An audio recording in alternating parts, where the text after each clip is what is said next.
Bonjour, c'est Anne-Sandrine Di Girolamo au micro des Ondes de Limo, le podcast immobilier attentif et curieux.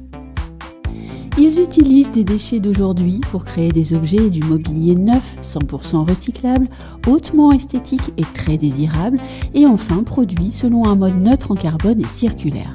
Pour nous en parler, Philippe Tissot, cofondateur de Commute Studio. Philippe Tissot, bonjour. Bonjour. On est au SICA et je dois dire que je suis tombée amoureuse de vos meubles qui sont diffusés un petit peu partout sur les stands. Dites-moi d'abord, pourquoi Commute Studio ? Tout d'abord, merci d'être tombée amoureuse de notre design. On vous le dit peut-être pas souvent comme ça, mais bon, allez, je le dis. C'est magnifique. Merci beaucoup. Alors pourquoi Commute ? C'est que la raison est toute simple, on a commuté. Donc on a commuté vers où ? Vers le monde décarboné. Qu'on nous promet en 2050, mais nous, 2050, c'est déjà en 2022. Donc vous avez fait votre révolution déjà ? Exactement, c'est-à-dire que notre bilan carbone, il est à zéro. Oui. Et pour ça, la seule solution qu'on a aujourd'hui, c'est d'utiliser des matériaux qui sont déjà sur place, donc prendre des déchets et de les reprocesser pour... Donc là, en l'occurrence, nous, on s'est dit, il faut venir au salon de l'immobilier bas carbone, parce que l'immobilier construit l'enveloppe, mais après, qu'est-ce qu'on met dans cette enveloppe bas carbone ? Il faut du zéro carbone aussi pour l'agencer, la meubler et vivre dedans, quoi. Et alors, quels matériaux ? Parce que vous me parlez de déchets, mais on peut peut-être être un peu plus précis. Oui, bien sûr. Alors, c'est surtout des matériaux thermofusibles, c'est-à-dire des matériaux qu'on va les réchauffer légèrement, à la température d'un petit four. On va pouvoir les transformer, ça veut dire comme de la pâte à modeler, ils deviennent mous. Et on a utilisé des robots qui viennent de l'industrie automobile, qui ont déjà 10 ans, qui allaient partir à la casse, et on les a pris aussi. Oui. Et c'est les robots qui nous aident à remodeler cette matière, qui est donc en France, il y a à peu près 30 millions de tonnes consommées chaque année, donc ça veut dire consommées et aussi rejetées. Donc il y a un gros gisement de matières premières. Vous êtes en train de me dire que toutes nos maisons, dans quelques années, auront le bonheur d'accueillir vos meubles ? J'espère. En tout cas, le recyclé, c'est l'avenir.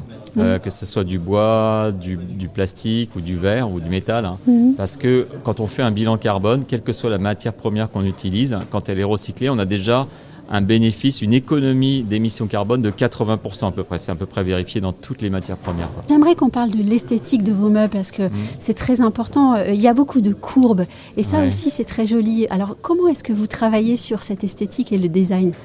Alors, c'est mon associé qui vient de l'univers de la haute couture. Donc elle a été chez Courrèges ou dans d'autres maisons. Il y a cette modernité déjà. C'est ça, voilà, exactement, la modernité. Et surtout donc les courbes organiques ou féminines, c'est elle. Donc elle, c'est aussi l'intégriste de l'image, c'est-à-dire qu'elle ne veut surtout pas délivrer un produit qui n'est pas une image avec des fortes émotions qui soient générées. Et ensuite, ça donne à chacun l'envie de savoir comment est faite cette technique, parce qu'il y a cette espèce de ligne qu'on voit partout, et de creuser et de découvrir qu'en plus, il est beau, mais en plus, il est vertueux. Et en fin de vie, en plus, comme il est monomatière, il va pouvoir être facilement recyclé. Donc la plus simple, c'est on le broie et on le réimprime. Mais alors dites-moi, quelle est la durée de vie d'un meuble comme ça ? Parce que vous me parlez de fin de vie. Alors c'est important. La fin de vie, en fait, le plastique, c'est un peu comme le bois. Quand on en met une quantité suffisante, ça devient un matériau très durable. Donc nous, nos mobiliers à la base, vous avez vu, ils sont bien massifs. D'ailleurs, ils rassurent aussi, ils sont élégants et rassurants. Et on pense qu'ils vont durer 1 siècle, 2 siècles, 3 siècles. Par contre, on est conscient du fait que dans un bureau, dans une boutique, les propriétaires vont vouloir changer la décoration au bout de 5 ans, 7 ans, 8 ans. Donc on a, en imprimant une monomatière, on a la capacité de le recycler tout simplement. Et ensuite, il est broyé. Et une fois broyé, on peut à nouveau le réimprimer. Donc en fait, la durée de vie, elle est illimitée, on peut dire. C'est important en fait ce que vous dites, puisque nos générations qui sont nées de l'après-guerre et après, elles ont eu l'habitude de changer régulièrement, de fonctionner avec des modes. Et parfois, on a l'impression que quand on rentre dans la durabilité, il faut se défaire de ça.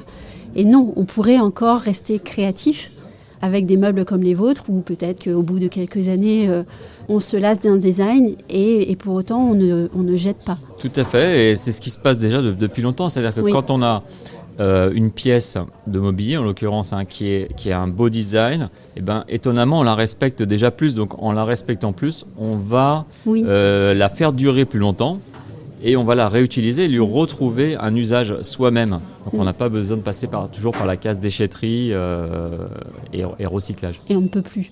J'ai une dernière question. Comment travaillez-vous vos couleurs? Parce que là aussi, j'ai l'impression qu'il y a un vrai travail. Oui, tout à fait. Yuti, qui nous fait le design, sa grande force, c'est la couleur aussi. Oui. Donc elle travaille le design avec la couleur, étonnamment. Donc on n'a pas volonté à faire tous nos designs avec toutes les couleurs. Oui. Il y a des couleurs qui vont avec des designs. Oui. Donc j'ai appris ça aussi. Et à la base, quand on trie les matières premières qui nous arrivent, les déchets, on a tout simplement des bacs devant nous avec les différentes couleurs primaires et ça nous permet déjà d'avoir les rouges, les verts, les jaunes, les bleus, blancs et noirs. Est-ce que le plastique peut prendre toutes les couleurs ? Oui, tout à fait. Ouais. Il peut prendre toutes les couleurs. Par contre, il y a des couleurs qui sont plus intéressantes pour l'extérieur, c'est des couleurs pastel, parce qu'elles vont durer aussi longtemps que les 100 ans du mobilier qui est fait avec. Quoi. Alors, on n'a pas parlé de votre entreprise. Vous êtes né quand ? Alors, nous, on est né il y a 2 ans. Voilà, et là, on est 5, plus 3 robots. Donc ça fait... Et un robot, ça vaut peut-être... Ah, c'est important, un robot. Ouais, c'est important. Ça sait faire plein de choses. Ouais, ça sait faire plein de choses. Surtout, ça sait faire les choses la nuit quand on dort. Donc, on a le temps de dormir. Et pour l'instant, ça fabrique. En termes de gamme de prix, où est-ce qu'on se situe ? On se situe dans une gamme de prix premium, un peu pour du mobilier de bureau, pour l'hôtellerie ou pour le retail. Merci beaucoup. Merci à vous.